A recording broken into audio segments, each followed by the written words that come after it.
नमस्कार, मैं अंजना और आप देख रहे हैं F9 न्यूज। आइए बढ़ते हैं आज की बड़ी खबर की ओर।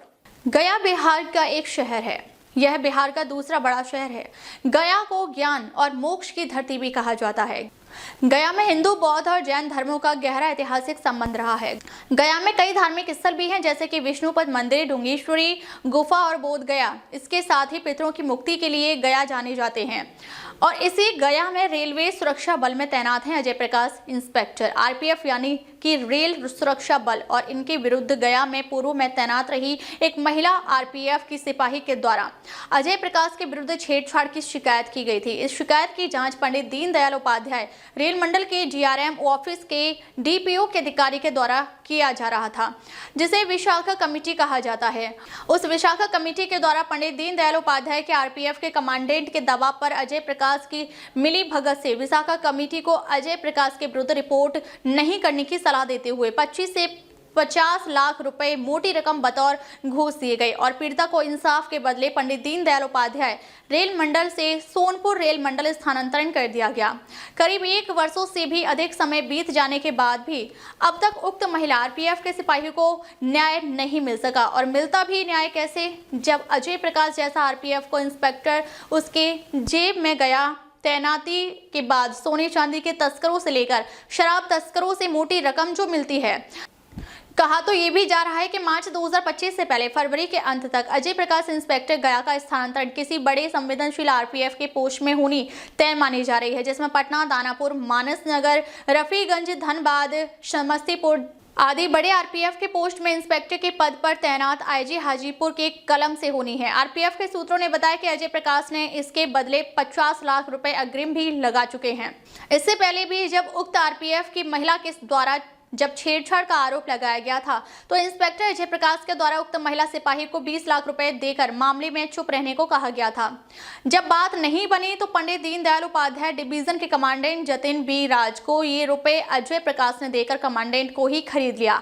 कमांडेंट वैसे तो शाम होते ही सब काम छोड़ पहले शराब पीने की जुगाड़ लगाते हैं, और जब अजय प्रकाश जैसा जुगाड़ू इंस्पेक्टर जब जतिन बी राज को उनके डिवीजन में मिल जाए तो फिर क्या कहने। आरपीएफ के सूत्रों से पता चला है कि जतिन बी राज को अजय प्रकाश के द्वारा शराब और रुपए हर महीने दी जाती है। साथ ही ये पंडित दीनदयाल रेल मंडल से कमांडेंट के नाम पर वसूली कर अन्य इंस्पेक्टरों से मोटी रकम भी वसूली कर कमांडेंट पंडित दीनदयाल उपाध्याय को पहुंचाते हैं। अजय प्रकाश इंस्पेक्टर गया की पहुंच और पकड़ हाजीपुर के आरपीएफ के आईजी अमरीश कुमार के घर से लेकर ऑफिस तक भी है। ये आईजी को भी खरीदने में कामयाब रहे हैं। पिछले आईजी रहे मयंक कुमार को अजय प्रकाश ने पैर छूकर वर्दी में सार्वजनिक स्तर पर आशीर्वाद लिया था। जरा सोचिए कि कितने तेज किस्म के गया के आरपीएफ इंस्पेक्टर अजय प्रकाश हैं, जिन्होंने गया की काली कमाई से अपने सभी अधिकारियों को काली कमाई के पैसों से खरीद कर उनके हर अच्छे बुरे कामों में ये अधिकारी साथ भी अजय का ही देते हैं। वरना अजय प्रकाश ने जो अपराध किए हैं वह बीएनएस की धारा 354 के तहत महिलाओं के विरुद्ध एक जघन्य अपराध है, जिसकी सजा लंबी है और ये एक गैर जमानती अपराध भी है। उसके बावजूद भी ये खुली हवा में सांस ले रहे हैं, जबकि अजय प्रकाश का घर गया में बने मुजरिमों की जेल में होना चाहिए था। पर वह दिन अब दूर नहीं जब अजय प्रकाश इंस्पेक्टर गया अपने कुकृत्य के लिए जेल की सलाखों में जाएगा। बीते कल ही कोलकाता के आरजीकर मेडिकल कॉलेज में ट्रेनी डॉक्टर के हत्या और रेप मामले में आरोपी संजय को आजीवन कारावास की सजा सियालदह कोलकाता के एक कोर्ट ने सजा सुनाई है।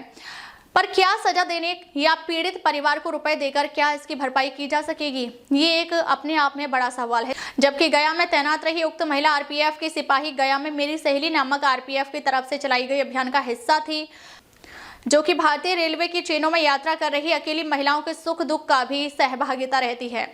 ठीक इसी तरह दक्षिण पूर्व रेलवे गार्डन रीच कोलकाता के खड़गपुर डिवीजन के टीकियापाड़ा में तैनात एक महिला आरपीएफ के बल सदस्य के साथ भी कुछ ऐसा ही छेड़छाड़ का मामला प्रकाश में आया है, जहां खड़गपुर आरपीएफ के कमांडेंट के टास्क टीम में रहे कुलबीर नामक सिपाही के द्वारा शराब के नशे में आकर उस महिला आरपीएफ की सिपाही के साथ जोर जबरदस्ती कर छेड़छाड़ किया और उस सिपाही को सजा के नाम पर सिर्फ कुलबीर का ट्रांसफर कर मामले को दबाया गया।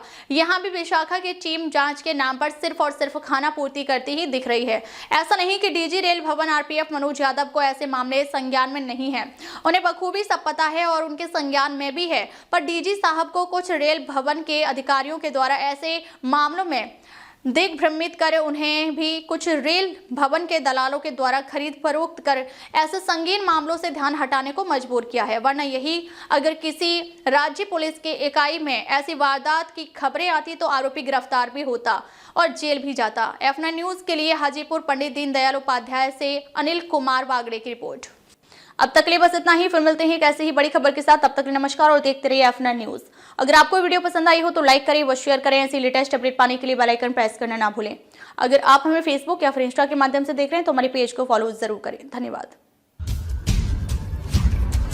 खबर बड़ी और खास होगी,